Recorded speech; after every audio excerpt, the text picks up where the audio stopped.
Welcome to Flashstocks. I'm Enzo Orlando. And I'm Nicholas Stefani.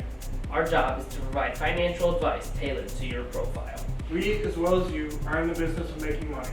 We want to help you grow your investments and make money off of sound decisions with backed up sources and data. With that, let's get into it. Huge losses on the market this week as coronavirus cases hit an all-time high in the U.S., according to data from Johns Hopkins University. Around the world, in Germany and in France, new lockdown restrictions have been imposed to curb the spread of the virus.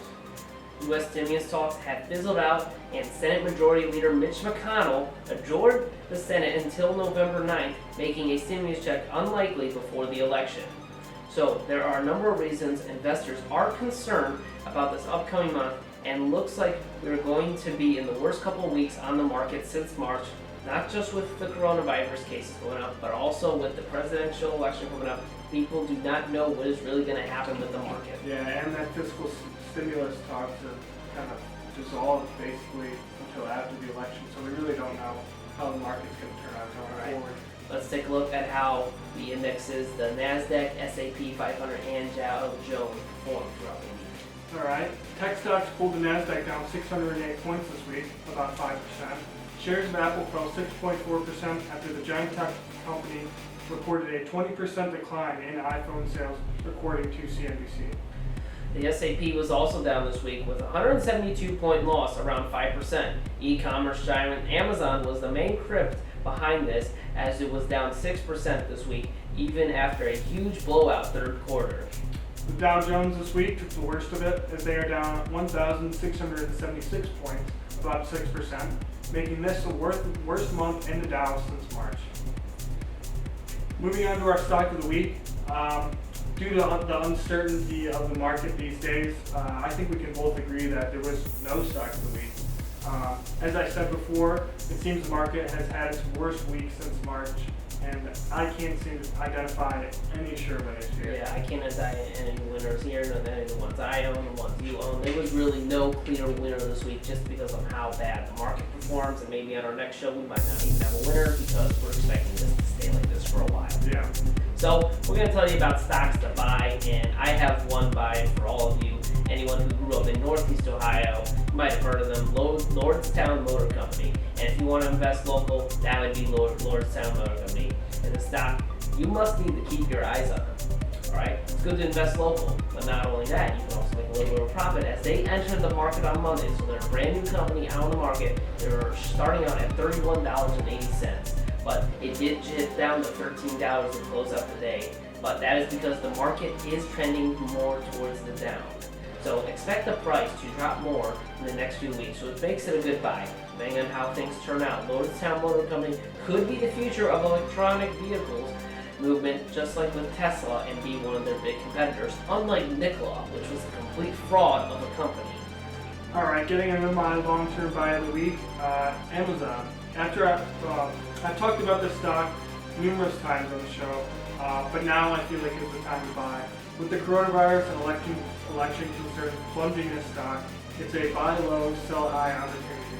Ever since the outbreak, retailers have closed their doors and consumers have turned to Amazon to fulfill their needs. Instead of laying off workers, Amazon hired about 500,000 new employees and just earned $6.3 billion in their third quarter, its second record consecutive profit.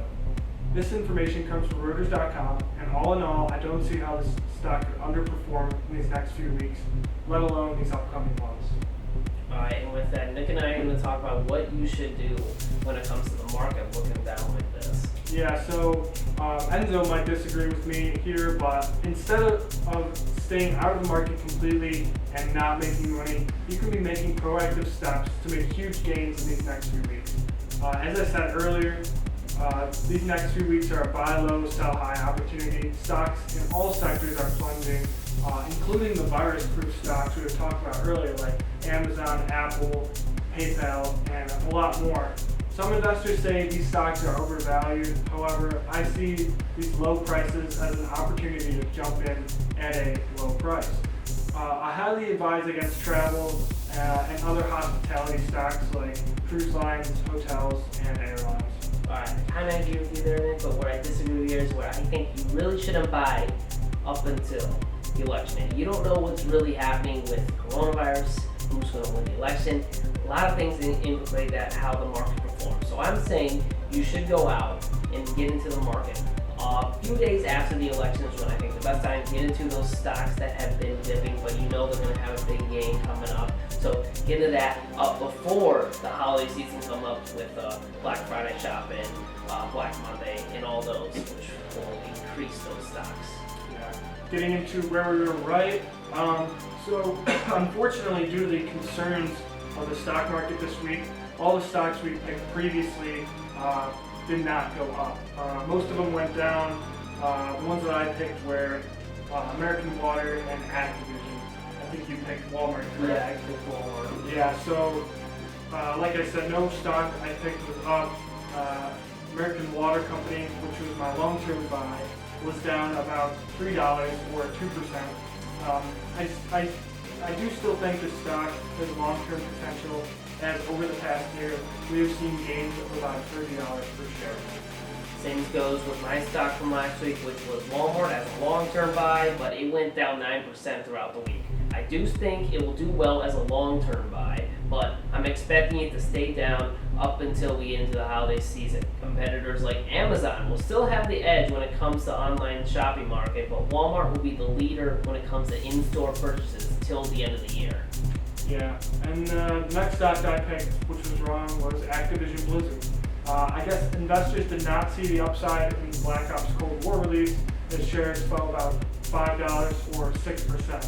This stock I still feel has potential, as we will begin to see revenue pour in from that Call of Duty release. Alright, and with that we're going to get into the stocks that will perform well depending on if President Trump wins or former Vice President Joe Biden wins the election. So we're going to get into the current sitting President Donald Trump and see which stocks will perform the best if he wins. Alright, this one's an obvious one, ExxonMobil. With the energy industry struggling during the pandemic, Trump wants to bring in more jobs in the energy field, mainly with fossil fuels such as coal, oil, and natural gas. Exxon has been struggling in the past few months with their stock. Went down 53% from last year, which had been removed from the Dow Jones. Trump re-election will be a bright spot for Exxon going forward, as he wants to up fossil fuel production. Alright, and the other company will be Lockheed Martin Corporation, a defense company that manufactures a lot of the equipment for the U.S. military, mainly aircrafts and helicopters. In the past, this stock has done well under a Republican president. When Trump won back in 2016, this stock shares has risen half into its original share throughout his presidency. And since Trump is really big on increasing defense spending, not expecting a huge gain if Trump wins on Tuesday, but it will move in a similar trend that it has been if Trump is re-elected. Yeah, and that's a stock that I picked a few episodes back. We'll have to keep an eye on. We'll Definitely keep an eye on that. See if Trump wants to have more military spending, which I don't think it's the right time to be doing it. Yeah, we'll see. So getting into your stock, if Biden wins. Alright, we're gonna go with First Solar Incorporation. They are one of the leading manufacturers of solar power in the United States. But here's the thing, China is the world leader in solar panel production. Former Vice President Joe Biden has been forcing more support for U.S. green energy companies rather than foreign green companies. This will allow for more creation of jobs in the U.S. and a greener future in America. First Solar, being one of the leading solar panel companies, will be making huge gains on the market if Joe Biden wins the election. Alright, for me, if Joe Biden wins, the stock that's going to go up is Tesla. This one's obvious.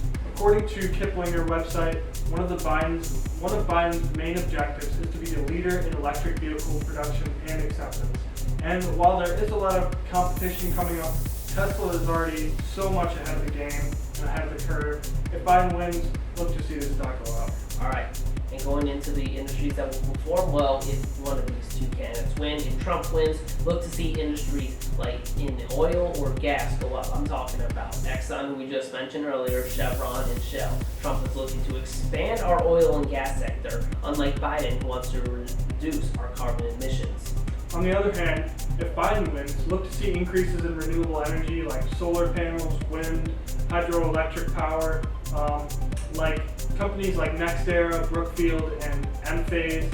As Enzo mentioned earlier, Biden is looking to reduce carbon emissions and wants to accomplish this by investing a lot of money into sustainable energy. Alright, we're going to get into our final segment of the show, which is Flash Finance, where we help you save some money out here. So here's ours for this week. We're going to have you cancel those automatic subscription purchases, and we're talking about Netflix, Hulu, Amazon Prime, Disney Plus, Spotify, and Apple Music.